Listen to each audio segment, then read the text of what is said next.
Commit your works to the Lord and your plans will be established. Dedicate what you're doing to God and what you want will happen. Unfortunately, that's how a lot of us interpret this verse, but it's just not true. First, we have to have context. So this verse is in Proverbs, which is a collection of wise sayings to help people know how to have disciplined and wise lives. In other words, these are not promises, they are principles. Let me say that again.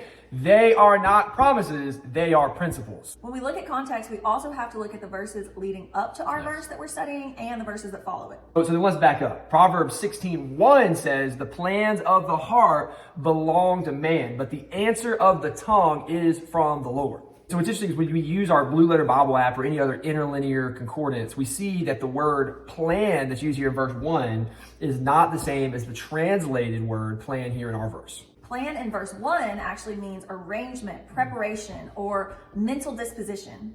So let's read it again with those terms in mind. The arrangements, preparation of the heart, or mental disposition of the heart belong to man.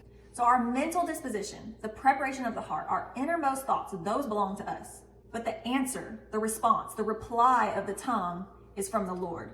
The interesting thing here, though, is that tongue, the word that they use here for tongue, is never used in the Bible for the Lord's tongue. It's always a man's tongue or an animal's tongue. So we can't assume here that it's the Lord's tongue. So what does this really mean? Well, I think it's basically saying the results are in God's hands. So our job is to prepare our hearts, our minds, our mental disposition, and the results, the physical outcomes in the world, that's all in God's hands. Yep. Moving on to verse 2. So verse 2 says, all the ways of man are clean in his own sight, but the Lord weighs the motives.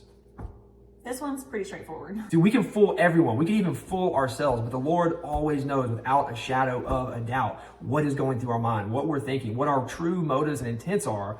And he judges that, he weighs that, and he understands. It doesn't mean God's like waiting and watching for you to have the wrong motive to do something and he's going to smite you at all. It just means, hey, like God knows what's in your heart. And that's why it's so important to truly do the work of all of the deeds in your day to just align your heart to God and keep your focus on Jesus so that your heart truly is his and you're not fooling yourself or fooling others. So now we're back where we started in verse 3, right? Where it says, commit your works, deeds, pursuits to the Lord and your plans will be established. Just in a note here, remember the word plan in verse 1 was totally different from the word plan here in verse 3. In verse 1, plan meant arrangement, preparation, and mental disposition. And here, the word plan means your thoughts or your very purpose. And finally, the word established here in verse 3 means firm, stable, fixed, or directed. So let's read it again with these broader terms in mind. Commit your deeds, your pursuits to the Lord, and your thoughts, your purpose will be firm, stable, fixed, directed. Let's go. This gives it so much more meaning than when we first started.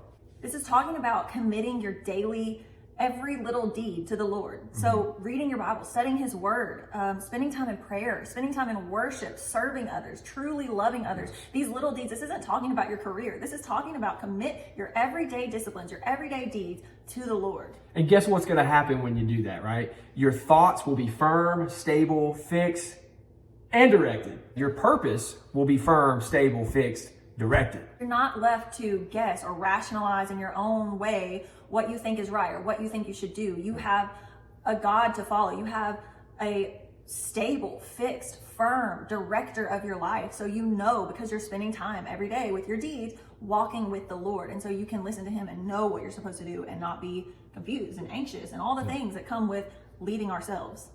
So be the true Mr. Deeds and be firm, stable, fixed, directed. Commit to the Lord, whatever you do, and he will establish your purpose, your plans. He's very, very sneaky.